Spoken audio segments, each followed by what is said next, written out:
स्मरणं जानकीकान्तस्मरणं नमः पार्वतीपतये सद्गुरुनाथ महाराज की आंजनेय मूर्ति की स्मृते सकल कल्याण भाजनम यत्र जायते पुरुषस्तमजं नित्यं व्रजामि शरणं हरिं यशिवो नाम रूपाभ्यां या देवी सर्वमंगला तयोः संस्मरणात् पुंसां सर्वतो जयमंगलम् नारायणं नमस्कृत्य नरं चैव नरोत्तमं देवीं सरस्वतीं व्यासं ततो जयमुदीरयेत् योगीन्द्राय नमस्तस्मै शुकाय ब्रह्मरूपिणे संसारसर्पदष्टं यः विष्णुरातममूचत् कृष्णाय वासुदेवाय हरये परमात्मने प्रणतः क्लेशनाशाय गोविन्दाय नमो नमः पीताम्बरं करविराजित शंखचक्रकौमोदकी सरसिजं करुणासमुद्रं राधासहायमतिसुन्दरमन्दहासं वातालयेशमनिशं हृदि भावयामि सदाशिवसमारम्भां शङ्कराचार्यमध्यमाम् अस्मदाचार्यपर्यन्तां वन्दे गुरुपरम्पराम् भक्तवात्सल्यजलधेः परमानन्दरूपिणः अस्मदाचार्यराजस्य प्रपन्नोऽस्मि पदाम्बुजं त्र्यम्बकपुराधीशं गणाधिपसमन्वितं गजारूढमहं वन्दे शास्तारं कुलदैवतं बुद्धिर्बलं यशोधैर्यं निर्भयत्वमरोगता अजाड्यं वाक्पटुत्वञ्च हनुमत्स्मरणात् भवेत्। ओम श्री राधा रुक्मिणी सत्यभामा समेत श्री गोपाल कृष्णाय परब्रह्मणे नमः। ओम सद्गुरु चरणारविन्दाभ्यां नमः। वाग्देव्ये नमः। ओम हनुमते नमः। श्री हरये नमः। यद्व्यक्षरं नाम गिरेरितं नृणां सकृत्प्रसंगादघमाशु हन्ति तत् पवित्रकीर्तिं तमलङ्घ्य शासनं भवानहो द्वेष्टि शिवं शिवेतरः यत्पादपद्मं महतां मनोलिभिः निषेवितं ब्रह्मरसासवार्तिभिः लोकस्य यद्वर्षति चाशिचोत्थिनः तस्मै भवान् द्रुह्यति विश्वबन्धवे। ஸ்ரீபதியான பரம கருணாமூர்த்தியான பகவானுடைய கல்யாண குணங்களை சொல்லக்கூடியதான எல்லா அவதாரங்களையும் சொல்லக்கூடியதான புராணமாக பாகவத புராணமானது அமையறது. பஞ்சமா பாதகங்கள்லாம் பாகவத சப்தாகத்தினால போகும் அப்படின்னு பஞ்சோக்ர பாபாக சலசத்மகாமினா சப்தாக யஜ்ஞேன கலவு புனந்தி தே அப்படின்னு அதெல்லாம் போகும் அப்படின்னு சாஸ்திரங்கள் சொல்றது. பொதுவா இந்த சப்தாகத்தை கோகர்ணன் அப்படிங்கிறவன் பண்ற விதம் அப்படிங்கிறது தான் ஒரிஜினல். பொதுவா சப்தாகம்ங்கிறது 3 விதமா இன்னைக்கு உலகத்துல பழக்கத்துல வச்சுருக்கா. நாமே ஆத்மார்த்தமா பாராயணம் பண்றது ஒரு வகை சப்தாகமா. நித்தியப்படி ராமாயணம் பாகவதம் பாராயணம் பண்றது எல்லாருக்குமே சிஷ்டாச்சாரத்துல உள்ள பழக்கம். அது ஒரு சங்கல்பம் பண்ணிட்டு நாமே ஆத்துல பாகவத சப்தாகம் நாமளே பாராயணம் பண்றது. இல்லை யாராவது ஒரு ஆச்சாரியனை கூப்பிட்டு வரிச்சு அவர்களை பாராயணம் பண்ற சொல்றது. ஒரு கிருஷ்ண பரமாத்மா குருவாயூரப்பனுடைய படமோ இல்லை ஒரு சாதாரண பிம்பத்திலேயோ அல்லது ஒரு கலசத்திலேயோ ஆவாகனம் பண்ணி பண்றது. பூஜை சோடசோபச்சாரம் பண்ணி பூஜை பண்றது ஒரு வகை. இதெல்லாம் உலகத்துல நார்மலா நடக்கிறது. இப்ப நார்த் இந்தியாலேயோ பெரும்பாலான சப்தாகங்கள்லாம் நடக்கிறதுலாம் இப்ப நான் சொன்ன 2க்குள்ளதான். ஆனா இது அப்படி கிடையாது. இந்த இது கௌசிக சம்ஹிதையில சொன்ன முறைப்படி அந்த வைதீக காரியங்கள் முழுமையாக செஞ்சு அதோடு நடத்துற சப்தாகம்.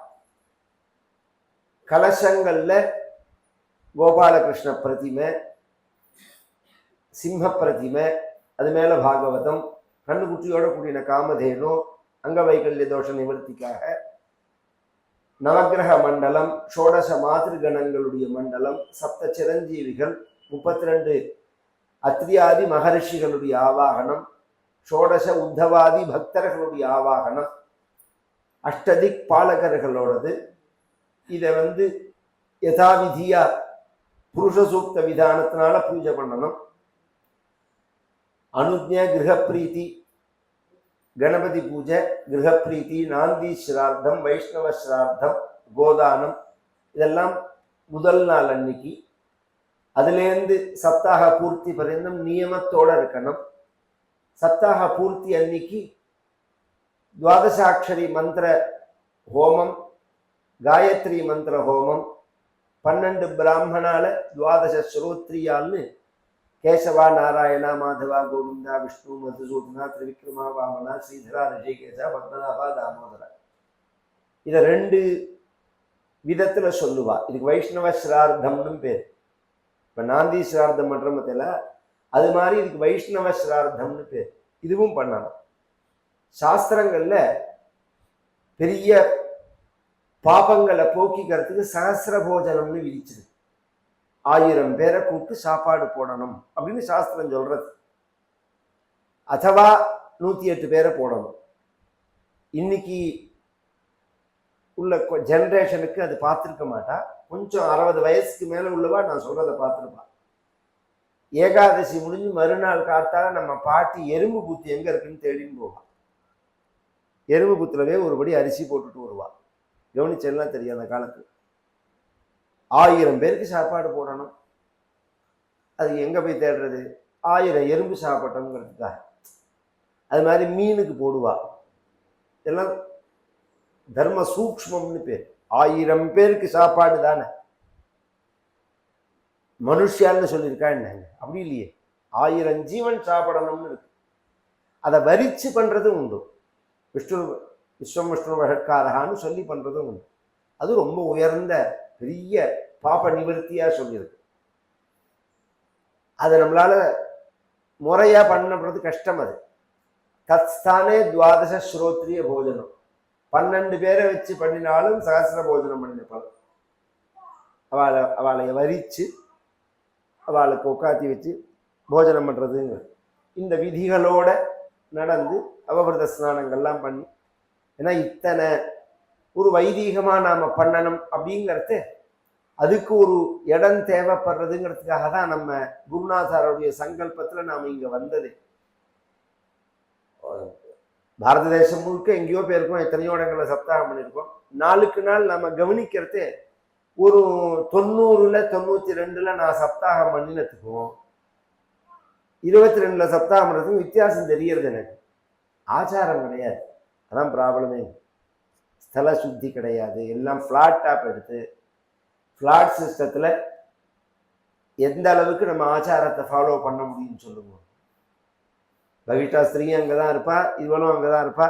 எல்லாரும் தொட்ட தீர்த்தம் தான் நாம தொட்டு சாப்பிட்றதே. பூஜைக்கு உள்பட கலசத்துக்கு அதுதான் பிடிச்சாகணும், வேற வழி கிடையாதுன்னு ஆயிடும். இதுல ஏதாவது நடுப்புல யாராவது கதக ஆயிட்டான்னு வச்சுக்கோங்க, நீங்க என்ன பண்ணுவீங்க? யாராவது ஒருத்தர் காலம் ஆயிட்டா என்ன பண்ண முடியும்? கிராமங்கள்ல கோவிலையே பூட்டுவான்.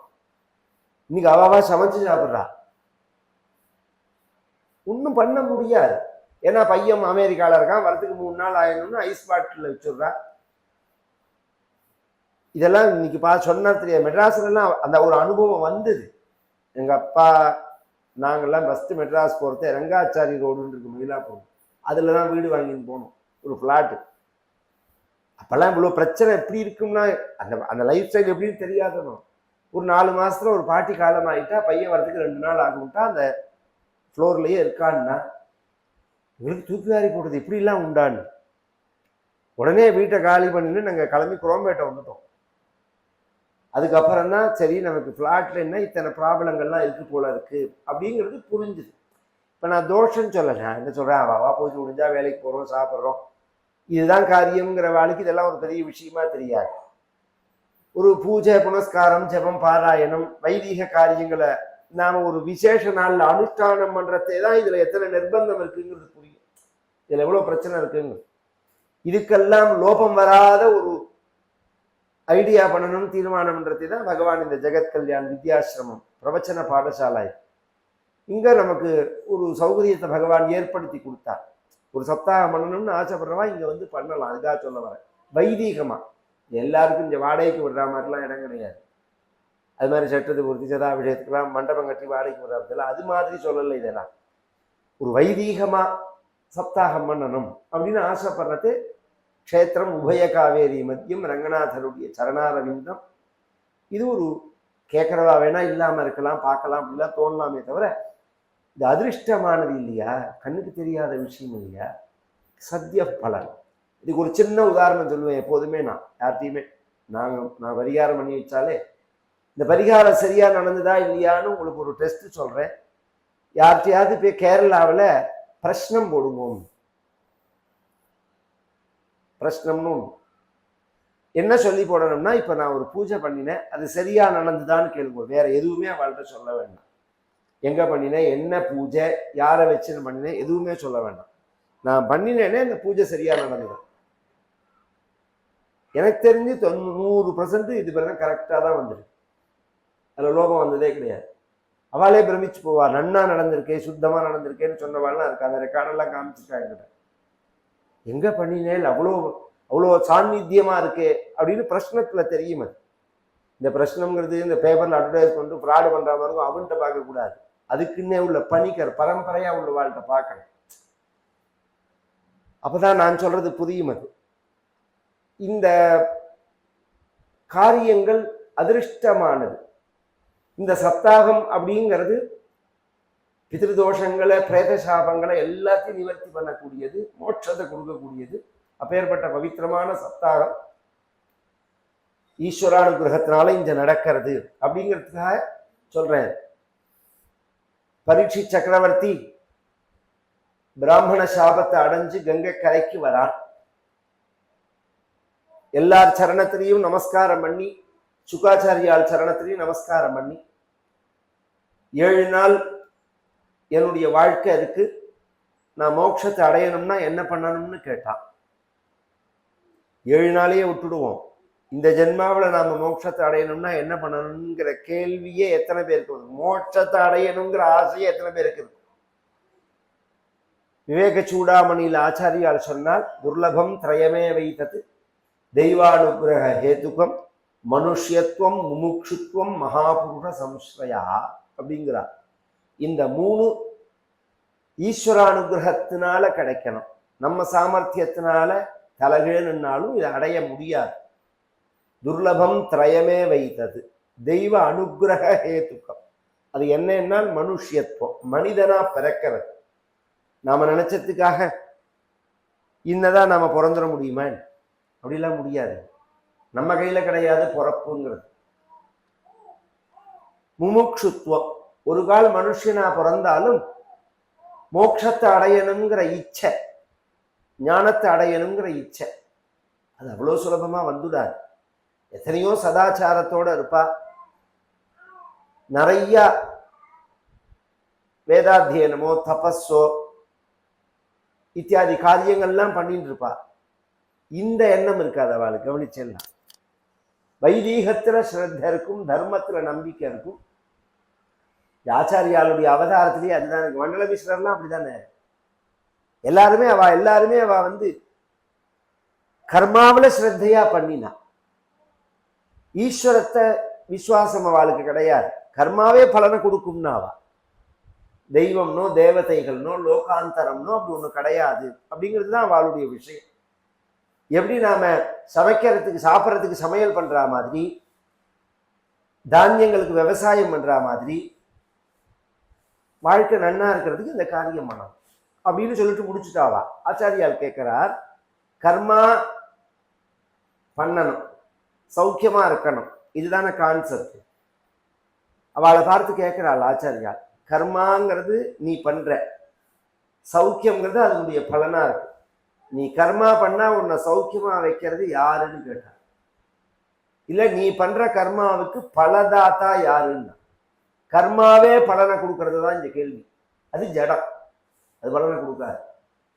இவ பேங்குக்கு போறோம், நம்ம பணம் போட்டா நமக்கு வட்டி தரா அப்படின்னா நடுப்புல மேனேஜர்னு ஒருத்தர் இருக்காரோ, அது மாதிரி உன்னை இந்த கர்மாவையும் அந்த பலனையும் கனெக்ட் பண்றது யாருன்னு தான் இந்த கேள்வி.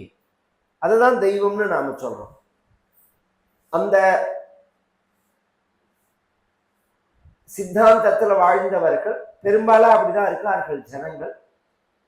மோட்சத்தை அடையணும். மோட்சம்னா என்ன? ஐயோ ஒரு லோகாந்தரம் இல்லை. இப்ப நாம சௌக்கியமா இருக்கணும்னு நினைக்கிற பத்தில இந்த சௌக்கியமே நிரந்தரமா இருக்கணும். அதுதான் விஷயம். சத்தியமா நித்தியமா சாஸ்வதமா இருக்கணும். அப்படி இல்லையே நமக்கு. கார்த்தால இருந்த மாதிரி மத்தியானம் இல்லை, மத்தியானம் இருந்த மாதிரி ராத்திரி இல்லை. மணிக்கு மணி வித்தியாசப்படுறது, நிரந்தரமா இல்லை. எதை சௌக்கியம்னு நினைக்கிறோமோ அது கஷ்டத்தை கொடுத்துடுறது. ஒரு பதார்த்தத்தை, ஒரு சுகத்தை, போகத்தை அனுபவிக்கிறதே சுகம் மாதிரி இருக்கு. அப்புறம் அதால அடையிற கஷ்டம் இருக்கு பாருங்க. சில பேர் வடையதுன்னு பிறந்துட்டே இருப்பான், மூச்சு விட முடியாம. வடை திங்கிறதே ரொம்ப நல்லா இருக்கும், அப்புறம் 5-6 மணி நேரம் படுற அவஸ்தை இருக்கு தெரியல. இது மாதிரிதான் வாழ்க்கையே. அனுபவிக்கிறதே நல்லா இருக்க மாதிரி இருக்கு, பின்னாடி ரொம்ப சிரமமா இருக்கு. அப்ப அந்த சுகம் நமக்கு ஹிதமா இல்லை, சுகம் சுகமாகவும் இல்லை. அவக்கா உதுகாவோ அக்கார வடசலோ தொண்டை பருங்கும் தானே, அதுக்கப்புறம் எல்லாம் ஒண்ணுதானே. இதுல எது நித்தியமா சத்தியமா சாஸ்வதமான சுகம் அப்படிங்கிற அதை தேடி போறதுக்கு தான் விவேகம்னு பேர். பகுத்தறிவுன்னு சொல்றா பத்தியா, உண்மையா அதுக்கு தான் பகுத்தறிவுன்னே பேர். பகுந்து அறியல், அந்த எண்ணம் வரணும்.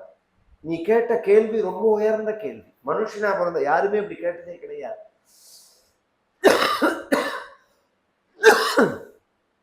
ஸ்ரோதவ்யாதி நிராஜேந்திர ருணாம் சந்தி சஹஸ்ரசஹ அபஷ்யதாம் ஆத்ம தத்துவம் கிரகேஷு கிரக மேதினா.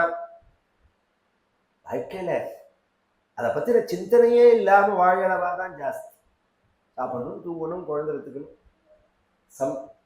விதவிதமா ட்ரெஸ் பண்ணிக்கணும், விதவிதமா சாப்பிடணும், அதுக்கு சம்பாதிக்கணும். இதான் கான்செப்ட். லட்சியமே என்னன்னா அதுதான். இதுதான் இருக்கா பெரும்பாலான ஜனங்கள். நான் அடுத்தது நடக்க போறத பத்தின யோசனை கிடையாது. அப்போ ஒரு மிருகத்துக்கு சமானம்னு தான் சொல்லணும் இவனை. இப்ப இது சுகம் இது கஷ்டம்ங்கிறது. இப்ப உதாரணம் ஒரு பசுமாடு இருக்கு, ஒரு நாய் இருக்குன்னு வச்சுக்கோங்க. ஒரு பழம் கொடுக்குறோம், பிஸ்கட் கொடுக்குறோம் அப்படின்னா குட்டை காமிச்சோடனே ஓடி சாப்பிடுமா. ஏன்னா அது சுகம்னு அதுக்கு தெரியும். ஒரு கம்பை காமிச்சா அடிக்க வரோம்னு தெரியும், அது கஷ்டம்னு தெரியும். இது போராது, இந்த விவேகம் போராது. ஏன் அப்படின்னா ஒரு கம்பால ஒரு அடி வச்சுட்டு திருப்பி ஒரு பழத்தை கொடுத்த எல்லாம் வந்துடும். நமக்கு அப்படி இல்லை. ஒருத்தர் நமக்கு ஒரு இடைஞ்சல் பண்ணிட்டு அப்புறம் ஒரு நல்லது பண்ணினா யோஜனை பண்றோம். ஏற்கனவே இவ இடைஞ்ச பண்ணவா தானே, இப்ப நல்லது பண்றேங்கிறாளே, இதை நாம ஏத்துக்கிறதா வேண்டாமா?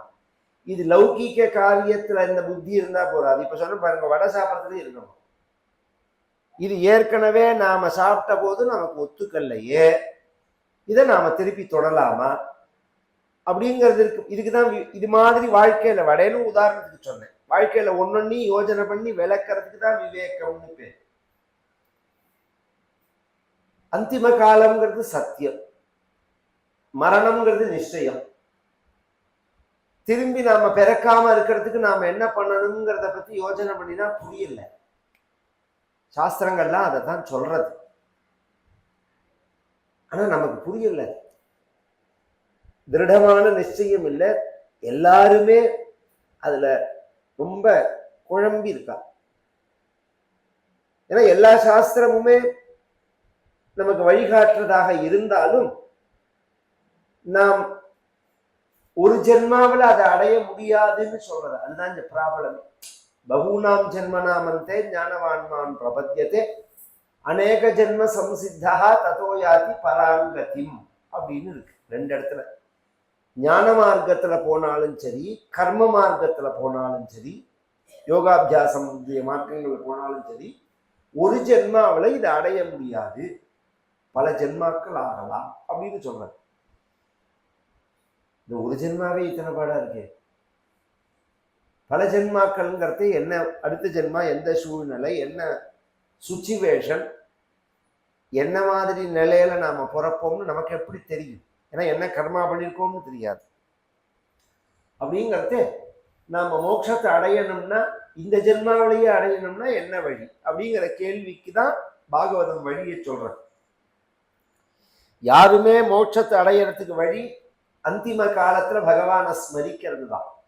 யாருக்குமே உயிர் போற சமயத்துல பகவானுடைய நினைவு வந்துருச்சுன்னா அப்புறம் ஜென்மா கிடையாதவா. உயிர் போறதே பகவானை நினைக்கணும். அதான் விஷயமே. இந்த கடைசி மூச்சு பகவானோட நினைவோட இருக்கணும். அது எப்படி இருக்கும்னு யாருக்கு தெரியும்? அந்த நிலை எப்படி இருக்கும்னு யாருக்கு தெரியும்? முதல்ல அந்த கடைசி மூச்சு போற சமயத்துல நாம முதல்ல நினைவோட இருப்போமாங்கிறதே நமக்கு சந்தேகம். நாம எப்படி இருப்போங்கிறதே எப்படி தெரியும் நமக்கு? பெண்டு பிள்ளை பந்து ஸ்நேகம் எல்லாம் மறந்து நான் பெருத்த நித்திரை தன்னில் விழுந்திடும் சமயத்தில் உண்டல் நினைவல் நகத்தே வாருமோ வாராதோ பந்தம் தொலைந்து நான் பரகதி அடையவே. நான் என்ன பண்ணுவேன்? இட்ட கால் இட்ட கையா இருக்கிறதுங்கிற மாதிரி கை கால் அசைக்க முடியாம பிரஜை இல்லாம எல்லாரும் சுத்தி நிற்பா. அப்படியே குத்திட்டு நிற்கும். மொழி கூப்பிட்டா ஒண்ணுமே புரியாது, வாயில விட்டா வழியும், மூச்சு இருக்கும். மூச்சு எடுத்தோம்னா மூச்சு போயிருக்காரு. காயே சீததி கண்டரோஹி கபே குண்டேச்ச வாணிபதி. பட்டத்திரியோட குருநாதர் சொல்றார். அச்சுத பிஷாரோடின்னு பேர் அவருக்கு. அவருக்கு இந்த நிலை வந்தது. உன் பேரை கூட என்னால சொல்ல முடியாத நிலையில இருக்கேன்னா, ஒரே தரியா உடம்பெல்லாம் சக்தியற்ற நிலையில இருக்கு.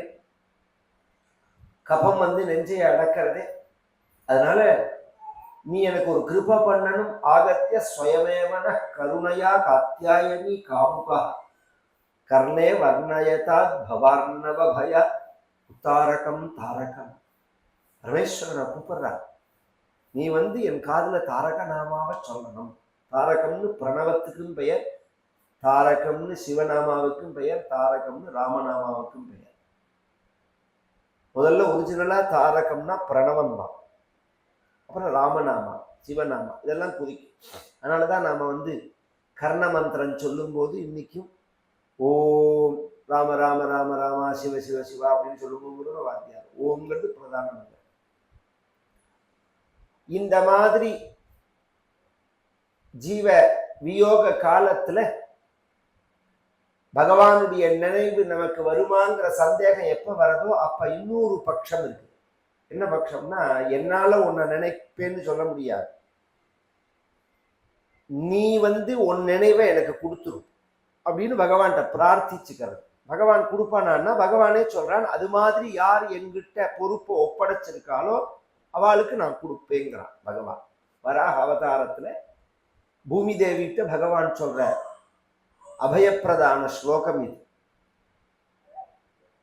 ததஸ்தம் ரியமானந்து காஷ்டபாஷான சந்நிபம் அகம் ஸ்மராமி மத்பக்தம் நயாமி பரமாங்கதி. இது மாதிரி யார் என்கிட்ட சரணாகதி பண்ணியிருக்காளோ அவன் உயிர் போற சமயத்துல சரீர பந்துக்கெல்லாம் சுத்தி நின்று எப்படி அவனை ஞாபகத்தை வரவழைக்க முயற்சி பண்ணுவார்களோ அது மாதிரி நான் வந்து அவனுக்கு நினைவை கொடுப்பேன். அகம் ஸ்மராமி, ஸ்மராமிங்கிறதுக்கு இங்க ஸ்மாரயாமின்னு அர்த்தம். பகவான் நினைவை கொடுப்பான். ஒரு கால் அவனுக்கு அந்த நினைவு வரலன்னா பகவான் அவனை நினைப்பான். அதை கொடுத்து அவனை நான் நயாமி பரமாங்கதி, மோட்சத்துக்கு அழிச்சுன்னு போவேன். அதனாலதான் எப்பேற்பட்ட மகான்களா இருந்தாலும், எத்தனை பெரிய வேதாந்த விசாரம் பண்ணினாலும், அத்தியாத்ம யோகத்துல அவர்கள் அபியாசம் பண்ணினாலும், அஷ்டாங்க யோகத்தை அபியாசம் பண்ணினாலும், அதையும் தாண்டி பக்தியை இறுக்கி பிடிச்சுட்டு இருக்காவா. ஏன்னா அதெல்லாம் நம்மளை முழுசா நம்ப முடியாது. அது கடைசி இடத்துல மேல ஜடபரதன்னு ஒருத்தன், அவர் சரித்திரம் வரப்போறது. அவர் மாதிரி யோகாபியாசம் யார் பண்ண முடியும்? அவரையே காலவாரி விட்டு. அதனால ஜாகிரதையா இருக்கணும். இதை சொல்லி சுகாச்சாரியார் நான் பாகவதன் சொல்றேன் நீ கேளுன்னு ஆரம்பிச்சு சொல்றார். முதல்ல சுகஸ்தவராஜன்னு சுகாச்சாரியார் பகவானை குறிச்சு நமஸ்காரம் பண்றார். ஸ்ரீயப்பதிர் யஜ்ஞபதி பிரஜாபதி தியம் பதிர் லோகபதிர் தராபதி பதி கதிஷ்ச அந்தக விஷ்ணு சாத்வதாம் பிரசீததாம் மே பகவான் சதாங்கதி. எவன் கர்ம மார்க்கத்துக்கு பலப்பிரதனா இருக்கானோ, எவன் பக்தி மார்க்கத்துக்கு பலதாத்தாவா இருக்கானோ, எவன் ஞான மார்க்கத்துக்கு பலதாத்தாவா இருக்கானோ, எவன் இப்படி 3 மார்க்கத்திலையும் போறவர்களை பின்பற்றவர்களுக்கும் அனுகிரகம் பண்றானோ, எவன் சுயப்பதியோ, எவன் யஜ்ஞபதியோ, எவன் பிரஜாபதியோ, எவன் புத்திக்கு பதியோ, எவன் பூமிக்கு பதியோ, அவனே எனக்கு கதி அப்படின்னு சொல்லி நமஸ்காரம் பண்ணி அந்த பகவான் என் வாக்குல உட்கார்ந்து சொல்லட்டும் அப்படின்னு பிரார்த்திக்கிறார். சோழந்திருஷ்ட பகவான் பச்சாம் சிமே. இந்த பாகவதத்தை 2 விதமா சொல்றார் அவர். சங்கர் உள்ள உட்கார்ந்துக்கலாம். 2 விதமா சொல்றார். பிரம்மா நாரதருக்கு சொன்ன பாகவதம், மைத்ரேயர் விதுரருக்கு சொன்ன பாகவதம் அப்படின்னு 2 பட்சமா சொல்றார். பொதுவா இந்த சிருஷ்டி அப்படிங்கிறது பாத்ம கல்பம் வாராக கல்பம்னு 2ஆ இருக்கு. முதல்ல இந்த பிரபஞ்சம் தன்னை சிருஷ்டி பண்ணிக்கிறது, அப்புறம் பிரம்மா ஜீவராசிகளை சிருஷ்டி பண்றார். இப்படி அமையறது. நீங்களே சயின்ஸ் அப்படிதான். முதல்ல தன்னை உலகம் உருவாக்கிக்கிறது, அது ஒரு பட்சம். அதுக்கு பாத்ம கல்பம்னு பேர். அதுக்கு அடுத்தது வாராக கல்பம் அப்படின்னு இந்த பிரபஞ்சத்துல ஜீவராசிகளை பிரம்மா எப்படி உண்டாக்கினார் அப்படிங்கிறது. இந்த பாத்மகல்பம் அப்படிங்கிறதே சரிபாதி ஆயிடும். அப்புறம்தான் வாராக கல்பம். அப்புறம் பின்னாடி டிஸ்டார்டர், இதை அழிச்சுக்கிறது. இந்த 3 நிலையில அமையிறது அது பெரிய விஷயம். நமக்கு புரியுற மாதிரி சொல்றேன். பொதுவா சயின்டிபிக்கா சொல்லுங்கோ புரியுற மாதிரிங்கிறதே அவ சயின்டிபிக்குங்கிறா. சயின்ஸுங்கிறதுனால புரியாதுன்னு அர்த்தமா என்ன? அப்படி அர்த்தம் கிடையாது. இதெல்லாம் அதை படிச்சதுனால அந்த முறையில சொன்னா புரியுற மாதிரி சொல்றே தவிர, அறிவியல் அப்படிங்கிறது அறிவுக்கு ஏற்றது அப்படிங்கிறதுக்கு தான் அறிவியல்னு பேரு. நம்ம நம்ம கிருஷ்ணமூர்த்தி சாஸ்திரின்னு சம்ஸ்கிருத காலேஜில் பெரிய மகாவித்வான், இப்போ கூட திருவாணி காலம் வந்திருந்தார். ரொம்ப அழகா உபன்யாசம் பண்ணுவார். ஒரே வார்த்தை சொல்லுவார், சயின்ஸும் சாஸ்திரமும் ஒன்னா சொல்றது 2 ஒன்று அப்படி சொல்லவே சொல்லாதீங்க. ஏன்னா சயின்ஸுக்கு சாஸ்திரத்துக்கு எதிர்மறையும். கண்ணால பார்த்தாதான் நம்புவேன்னு சொல்றது சயின்ஸு, கண்ணால பார்க்கறத நம்பாதேன்னு சொல்றது சாஸ்திரம். கண்ணால பார்த்தாதான் நம்புவேன் அப்படின்னு தான் சயின்ஸ் சொல்றோம். கண்ணால நீ எதை பார்க்கறையோ அதெல்லாம் நம்பாதே அப்படின்னு சாஸ்திரம். நீ கண்ணால பார்க்கறதெல்லாம் உண்மை கிடையாது அப்படின்னு சாஸ்திரம் சொல்றது பத்தியில. அதனால 2 ஒண்ணு கிடையாது. இந்த கதை வேணா சாத்துறீங்க. இந்த பிரபஞ்சத்தை பகவான் பிரம்மம் எப்படி சிருஷ்டி பண்றது அப்படிங்கிறது பாகவதாதி புராணங்கள்ல இருக்கு. வேதத்தை அனுசரிச்சு தான் சொல்றார். ஒரு சமயம் நாரதர் பிரம்மாவை பார்த்து கேட்கிறார், ஜெகத் காரண வஸ்து நீங்க தானேன்னா. கவனிச்சு கேட்டுன்னு வரணும். இதுல இருந்து ஒரு 15-20 நிமிஷம் அப்பதான் புரியும். ஜெகத் காரண வஸ்து நீங்க தானேன்னா ஒரு பக்கத்தை சாத்திக்க போறோம். காரண வஸ்து அப்படின்னு சொன்னா ஒரு சங்கிலி இருக்கு. சங்கிலி அப்படிங்கிறது ஒரு வடிவம், ஜெகத்துன்னு வச்சுக்கோ. அந்த சங்கிலி எதுல செய்யப்பட்டது? எந்த பொருள்ல செய்யப்பட்டது அப்படின்னா தங்கம். அப்ப தங்கம் காரணமானது. சங்கிலிங்கிறது காரியம். அது மாதிரி இந்த உலகத்துக்கு எது காரியம், காரணம், எதுல செய்யப்பட்டது இந்த உலகம்? பஞ்சபூதங்கள்ல. சரி, பஞ்சபூதங்கள்லயும் எடுத்துட்டா பூமிக்கு ஜலம் காரணம், ஜலத்துக்கு நெருப்பு காரணம், நெருப்புக்கு காற்று காரணம், காற்றுக்கு ஆகாசம் காரணம், அது பிறகு சொல்லலாம். அப்புறம் ஆகாசத்துக்கு காரணம் அவ்வியக்தம்ங்கிறது. இன்னைக்கு என்னவோ பெருசா கண்டுபிடிச்சிட்டேன்னு சொல்றான், பிளாக் ஹோல். அதுதான் அவ்வியக்தம்ங்கிறது. அதுல பதத்திலேயே இருக்கு, வியக்தமடையாத நிலை. இப்ப இந்த இடம் இருக்கு, லைட் எல்லாம் போட்டு வச்சிருக்கோம், ஒரு பெரிய ஹால் இருக்கு, 10 பேர் உட்காந்துருக்கோம், கதவெல்லாம் இருக்கு, பீரோலாம் இருக்கு, எல்லாத்தையும் அணைச்சு விடுறேன், கும்மி இருட்டா இருக்கு. இங்க என்ன இருக்குன்னு கேட்டா ஒண்ணுமில்லை அப்படின்னு சொல்லுவோம். ஒண்ணுமில்லை என்ன அர்த்தம்? எல்லாம் இருக்கு, நம்ம கண்ணுக்கு தெரியல. தெரியறது தெரியாத நிலை அப்படின்னு 2 நிலை இருக்கு பார்த்தீங்களா?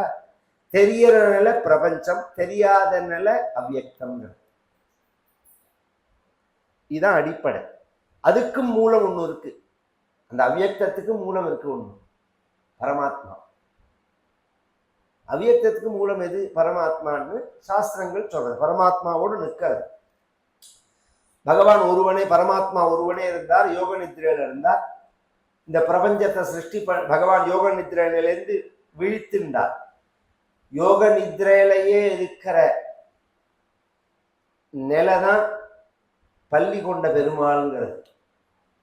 இதுல இப்ப உதாரணம் உங்களுக்கு புரியுற மாதிரி, நம்ம எல்லாருக்கும் புரியுற மாதிரி சொல்றேன். ஸ்ரீரங்கத்திலையும் பெருமாள் படுத்துட்டு இருக்கார், திருவனந்தபுரத்திலையும் பெருமாள் படுத்துட்டு இருக்கார். ரெண்டுக்கு என்ன வித்தியாசம்? ஸ்ரீரங்கத்துல பெருமாள் மட்டும்தான் இருப்பார், வேற யாரும் இருக்க மாட்டார், வேற எதுவும் இருக்க மாட்டார். பக்கத்துல சுத்திலாம் அவ வச்சிருக்காளே தவிர பெருமாள் எடுத்து பார்த்தா ஒண்ணுமே இருக்க மாட்டான்.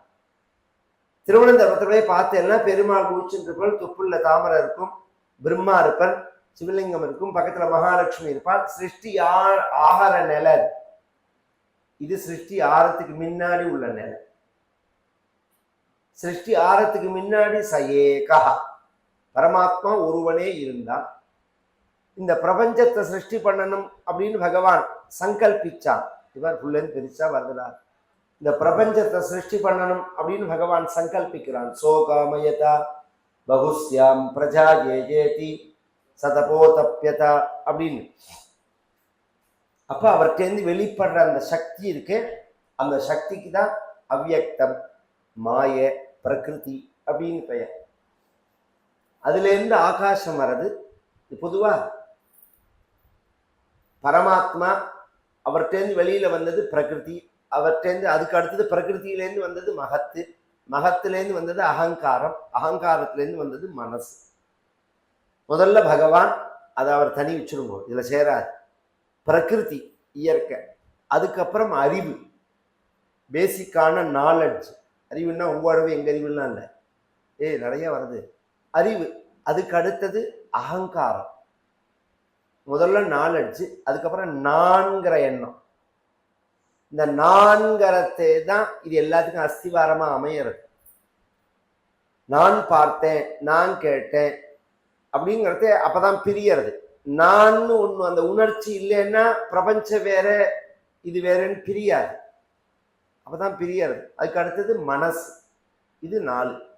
பஞ்சபூதங்கள், பஞ்சபூதங்களுடைய தன்மாத்திரைகள். தன்மாத்திரைகள்னா ஆகாசத்தினுடைய அடையாளம் சப்தம், காற்றினுடைய அடையாளம் ஸ்பரிசம். இது மாதிரி பஞ்சபூதங்களுக்கும் இருக்கு, சப்த ஸ்பரிச ரூபரச கந்தம் அப்படின்னு. அதுக்கு அடுத்தது அதை உணரக்கூடிய கருவிகள், கர்மேந்திரியங்கள் 5, ஞானேந்திரியங்கள் 5 அப்படின்னு.